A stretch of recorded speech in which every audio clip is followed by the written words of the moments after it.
Alright, this is my first session with Castor. I had just gotten him. I have grain in this bucket here, so I'm clicking and then giving him the treat. So I definitely should have spent some more time pairing before I started trying to touch him, but this is my first time. I'm also looking at his leg here. He had a little cut on his leg. He's fine. But I definitely should have spent some more time pairing before I went to go ahead and touch. Castor was definitely the more docile and friendly of the two Mustangs, though. And so I kind of took advantage of that. I shouldn't have, though. But yeah, there you see. I touch him, click, and give him a handful of grain. And I just cut out the part I was just looking at his leg. So I had both Castor and Atlas, the two Mustangs, um, together, and then we separated them. Castor or Atlas is behind the camera, so you can see his tail swishing like in the shadow. So they're next to each other, but they're separated because it's a bit easier to work with them when they're not together. Because Castor can be food aggressive to the other horses, to Atlas. So this is they had to be separated. So, but this is about. I probably should have backed up a bit. This is about his threshold right here. You can tell he's kind of got his head turned. I'm not sure. Yeah, he's going off of, after a fly there. So he probably could have used a little bit more space. Either he's backing up. He allows me to touch, but he was kind of saying I'm not super sure. So I probably should have given him some more space as well. Probably at least another big step back or two, to give him a bit more space. Because you can see when he is done eating the green, he kind of turns his head over to the left. He is getting flies, but I think it has a little bit to do with me being a bit too close. But you know, hindsight is 2020, so I did my best at the time because this is a few years ago. By the time I'm voicing over it, but yeah, so I would have given him some more space and spent some more time pairing, and slowed down on how quickly I started touching him. But I was like, oh well, he's letting me touch him, so you know, I didn't really pay attention to those littler signs where he's leaning a bit, and you really got to be careful with those, especially with the Mustang. So he's leaning a bit there. So I'm not too far off on the distance, but I definitely do think I should have given him a couple steps back. So, but they don't know how to be fed from the hand. The first 2 days, I believe, I hand fed him just hay. He understood that. I probably should have started there too. So I think with this, I probably went, so like they're too fast.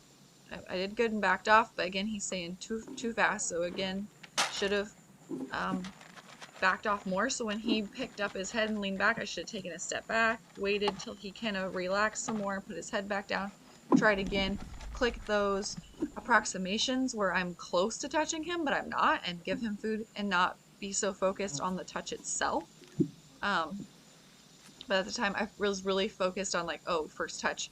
I really wanted to do that, but you got to be careful with that, especially with a feral horse or the Mustang, because that fear can turn into aggression. So you got to be careful. And none of my Mustangs had shown any signs of that, but you got to be careful just in general because it can quickly turn that direction. So so again, I'm doing too much.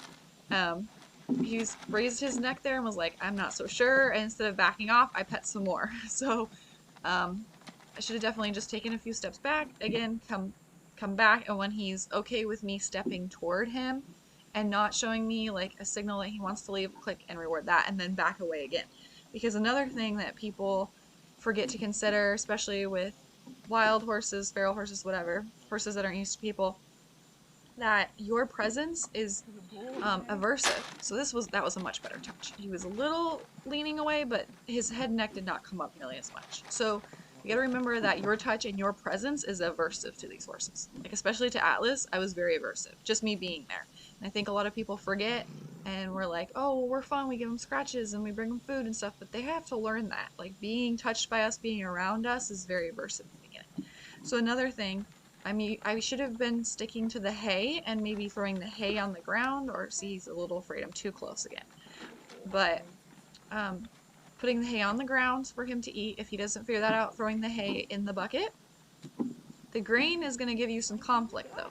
So again, that's where the aggression can come out is they want to get the grain, they also don't want to get fed. So there he's like kind of maybe kind of doing a bite toward my hand. Not super sure if that was a fly thing, but yeah, so he could be in conflict because he's like, oh, I really want that grain. And so you can see how he's biting the bowl too. He's not calmly eating with his lips, he's just grabbing. So the camera is shaking because Atlas is behind the camera and he is shaking the fence. The flies were ridiculous that year, but um, you don't want to put the animal in conflict because that's when you're going to get some of those aggressive behaviors come out because they're like, oh, well, I want the food, but I'm afraid of this person.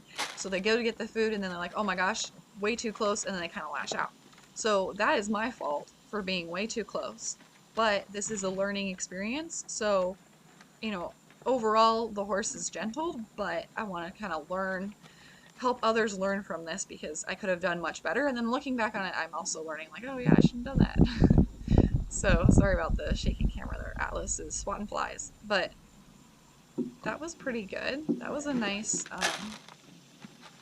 response from him there. But again, I'm kind of just leaning back, and after I feed, I should be taking a step away, giving him more space.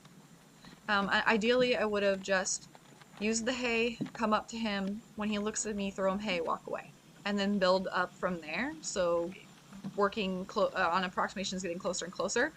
And then, doing a little bit of a touch, throwing hay, leaving, and working more on I throw hay, I leave, and then once he's good with my approximations and me getting a little bit closer, start adding in the click. So I get close, he allows me to get close, I click throw hay, and he starts to figure out that those are pairs. He did figure it out here, but I just would have I would have gone about it a little bit differently, a little bit more finesse in it, a little bit safer. But you live and you learn. So, but Castor is really a cool horse. There's Atlas trying to come eat too. So again, at this moment, Atlas is in conflict because he's afraid of me and he's more afraid of me than Castor is, but he really wants the grain. So that's where you can have issues with those high value reinforcers. So be careful with that. So again, I should have used hay. But so, I mean, and then I was probably just really greedy in this session because I had touched his neck and his head and all over the place, and I shouldn't have quite done that either. So I'm moving the bull because I want to show his other side and work on touching his other side in the camera. So I just kind of maneuvered him over there and he followed it, and I just gave him some food so he could be in position for that. But I have like a 2-rail fence. Atlas is in my arena, the darker colored Mustang, and he's just got his head through one of the rails. He's just seeing what we're doing, which is good to see have him see me interact with another horse and just see some movement and stuff. That actually was very nice. He didn't really lean away or anything. That was quite good. But again, I mean, I could have done it better here. He's kind of leaning away a little bit. He took that step back. I probably shouldn't have tried to touch him. He's allowing it, but again, that could get you into trouble. So I go ahead, gave him a jackpot there, and ended the session.